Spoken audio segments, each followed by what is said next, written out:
Taksida ishlagan ma'qulmi yoki texnika? Siz qaysi birini tanlagan bo'lardingiz? Albatta taksi deyishingiz mumkin, lekin deyishga shoshilmay turamiz, chunki taksini hozir minus taraflari va texnikani plus va minus taraflarini sizlarga tushuntirib o'tib ketaman qo'ldan kelganicha. Videoni boshlashdan oldin bitta layklarni bosishni so'rab qolamiz va kim obuna bo'lmagan bo'lsa, bizni kanalimizga obuna bo'lsangizlar, shunaqa qiziqarli videoroliklardan xudo xohlasa sizlarga bahramand qilib turamiz. Demak, videomizni boshladik. Taksini birinchi minuslaridan bittasi, eng asosiy, bizda rossiyskiy prava yo'q. Buni olish imkoniyati ham yo'q. O'sha sababdan birinchi problema bu pravada. Ya'ni prava yo'qligi sabab bizlarni har xil problemalar oldimizda kutib turibdi. O'shaning uchun bu asosiy problemalardan bittasi. Ikkinchi problema. Siz ertalab turishingiz kerak.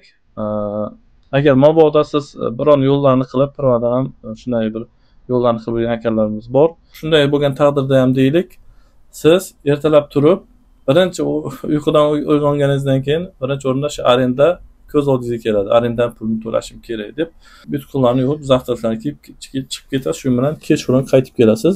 Har kim har xil pul topadi. Ya'ni kimdir komfortda yurib yaxshi pul topadi.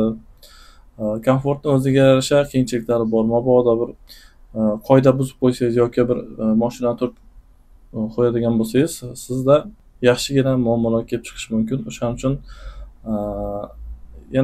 yana bir taraflari kattagina shtraflarga tushishingiz mumkin, chunki hozir Rossiya bo'ylab katta shaharlarda ko'plab svetoforlar tagida kameralar o'rnatilgan, radarlar, kameralar har xil, xuddi o'zimizdagilar singari bu yerda ham ancha ko'p kamera o'rnatilgan. O'shaning uchun qoida buzmaslikdan umuman iloji yo'q. Qoida buzsangiz, gaishnik akamiz bilan muomalasini qilishingizga to'g'ri keladi. Bu dinimizga ham to'g'ri kelmaydi va o'zingizga ham behuda gunoh orttirib va cho'ntagingizni quritishingizga to'g'ri keladi. Endi bu yana qo'shimcha muammolardan bittasi. Endi keling texnikaga o'tadigan bo'lsak. Texnikada siz pravani olasiz. Prava olish problema emas. Menga telefon qilasiz, ekranda ko'rib turgan nomerlaringizga telefon qilsangizlar, men WhatsAppdan sizlarga javob beraman. WhatsAppdan hamma to'liq ma'lumotlarni yuboraman. Bu unaqa qimmat emas. 30 ming, 40 ming, 50 ming rubllarga pravalarni qilsangizlar bo'ladi. Aka, qandaysiz? Qanday o'zingizni tanishtiring, qanday bo'ldi? Men Surxondaryo viloyati Denov tumanida bo'laman. Yaxshi, hammasi zo'r. Xudoga shukr, hammasini yaxshi o'tdik. Testlardan, vajdaniylardan zo'r o'tdik. Xudo xolasa, buyog'ini pravani olib, soqqani bosamiz. Tabriklayman. 98-yilsiz. Bu space texnikaga va siz hech qanaqa arenda haqida o'ylamaysiz va gaishnik akalarimiz bilan tortishib qolish haqida o'ylamaysiz, chunki ekskavatorda ishlaydigan bo'lsangiz yoki katokda ishlaydigan bo'lsangiz, bizni asosiy ish joyimiz stroykalarda, ya'ni qurilish sohalarida. Biz u yerda gay akalarga to'g'ri kelmaymiz. Ayrim sohalarda bir JCBchi akalarimiz bo'lsa, yo'llarda перегон qilgan paytda shunaqa taksilarga, shunaqa gay akalarimizga duch kelib qolishlari mumkin. Unda ham agar hujjatlar joyida bo'ladigan bo'lsa, asta ketaveradi. Va siz yo'llarda yurib ishtirokga tushmaysiz. Stroykada yurib shunaqa ishlarni qilishingiz mumkin.